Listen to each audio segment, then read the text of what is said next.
هندسه، ايه حكايه الفتيس دوت وايه اللي حصل خلى الراجل صاحب العربيه الام جي 5 يغير فتيس؟ دي كان فيها مشكله في بليه الكورونا، كان بتعمل بيل صوت خشانه بيل معاه في الكورونا. المشي. اه. ده ناتج عن ايه بيت قعد الكورونا؟ شويه ما غيرش زيت فتيس، اتاخر على الميعاد بتاعه اللي احنا كل مره بنحذر منها، لازم قبل الميعاد حتى.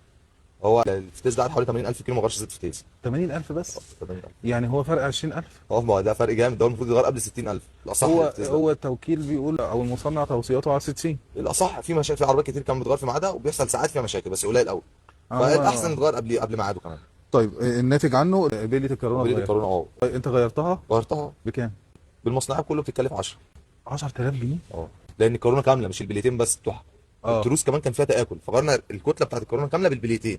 طيب ايه حكايه بقى الفتيس التاني بتاع العربيه الزد اس دي؟ العربيه دي كان العميل مسافر امبارح فعمل اه. حادثه في الطريق. الفتيس برضو اتكسر من ورا هنا اهو زي ما حضرتك شايف، اه. من هنا كده اهو. طيب. فالفتيس كمان قفش. اه في كسر تحت اه. اه، كان العربيه فضلت دايره شويه ما خدش باله، الفتيس قفش، كان فضى الزيت كله. يعني هي فاضت الزيت ومشي عليه فالفتيس قفش. بالظبط. بس كده؟ اه.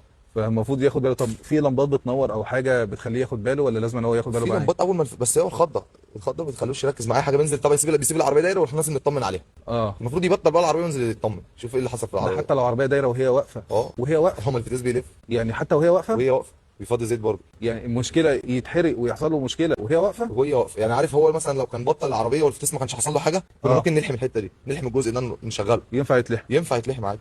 طب كلفه كام بقى الفتيس دوت؟ 45000 جنيه الفتيس ده استيراد. بس من المصنعيه هيبقى كام؟ 2000 جنيه مصنعيه.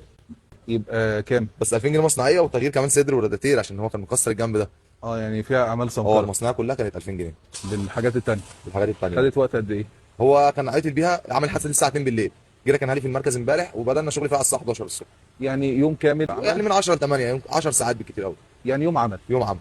طيب تمام. والعربيه التانيه دي خدت وقت قد ايه الفايل؟ لا، بتثبت الحل وتقفل ساعتين زمن الحمد لله. موضوعها بسيط. ساعتين، اه بسيط. طيب شكرا يا هندسه وكتر الف خير. حبيبي. جزاك الله خير.